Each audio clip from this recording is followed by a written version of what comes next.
I would like to continue my remarks on the internment of Australians of Italian cultural heritage. President, on the 1st of September 2023, briefly touched on the debate on the National Security Bill 1939 and the exchanges between the Honourable John Curtin, the leader of the opposition, and the minister responsible for the National Security Bill 1939, Mr. Percy Spender.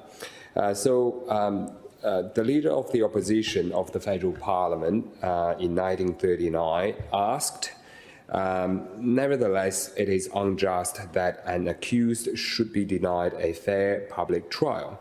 And the minister responded with the following words: sometimes a little injustice must be suffered for the public good.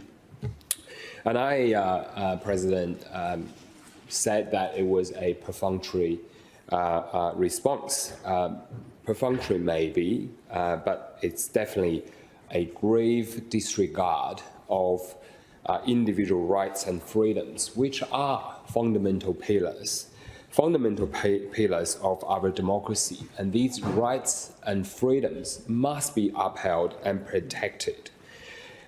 President, in addition to the internment of 5,000 Australians of Italian cultural heritage, between 10,000 and 15,000 people were taken away and put to work in remote bushes to build roads, rail, and work in mines.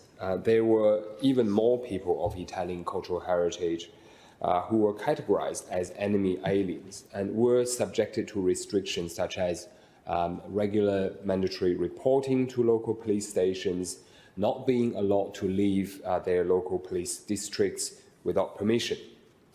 President, Dr. Mia Spitzka, in her article entitled "Why Australia Must Apologize to Italians Interned During World War II" on the website The Conversation, dated the 6th of December 2011.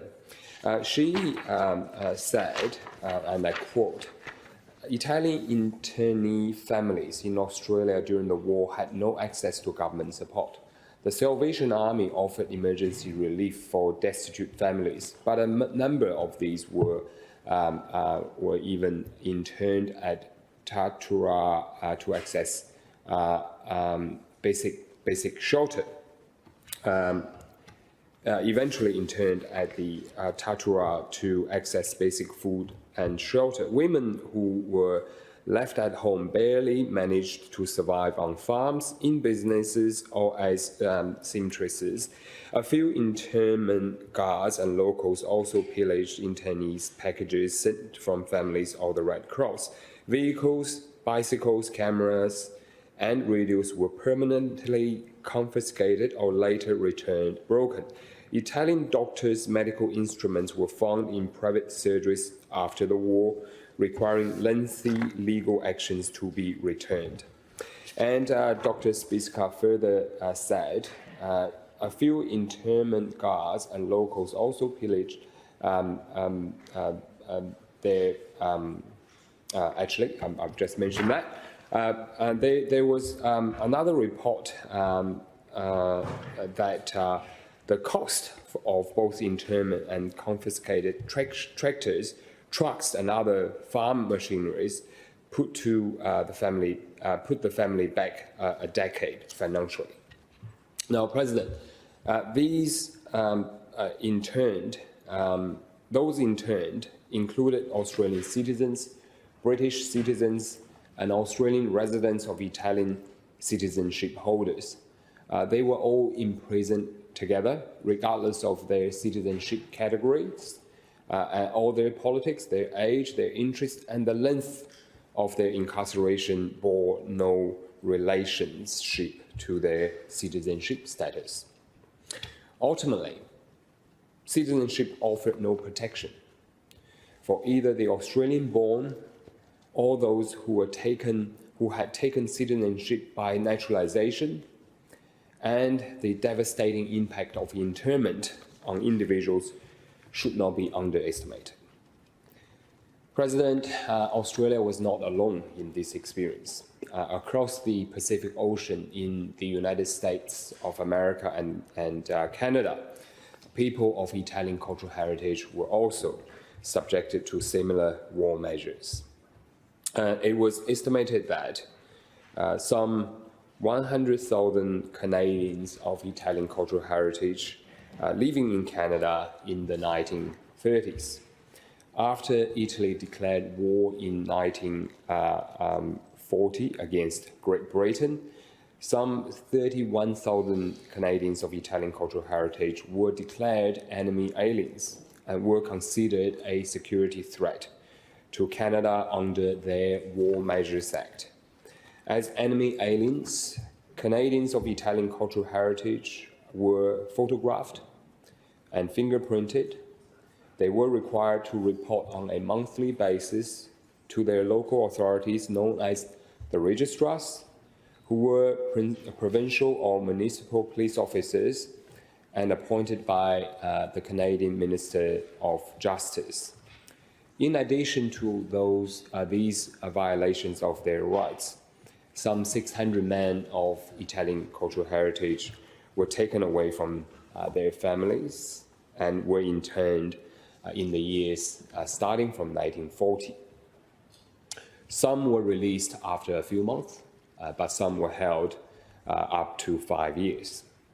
Although the number of people of Italian cultural heritage interned in Canada was smaller than the number of people interned in Australia, the label of enemy aliens and the reporting requirement to police, the surveillance, the ostracizing and stigmatizing by the wider community against Canadians of Italian cultural heritage meant that their lives were different all of a sudden, and the impact of the policies was equally profound.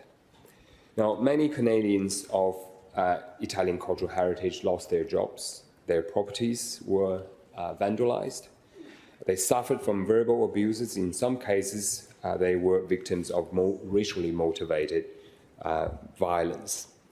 And as a result, some chose to anglicize their names or move to places where they can live anonymously. In the United States of America, it was estimated that there were 1.6 million people of Italian cultural heritage in America by 1940. A day after the Imperial Japanese Navy attacked Pearl Harbor, President Franklin Roosevelt issued a presidential proclamation 2527 on the 8th of December 1941, which dictated that all people of Italian cultural heritage aged 14 and older who were not United States citizens would be termed alien enemies, and all alien enemies shall be liable to restraint.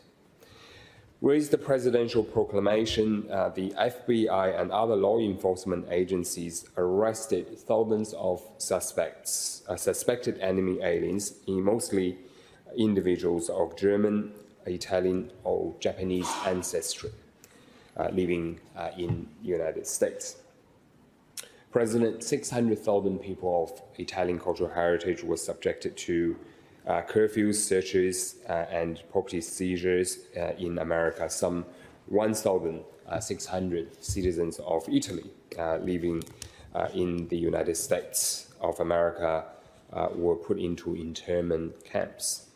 Although no United States-born citizens of Italian cultural heritage were not detained, although no United States-born citizens of Italian cultural heritage were detained, naturalized citizens of Italian cultural heritage were subjected to discriminatory policies.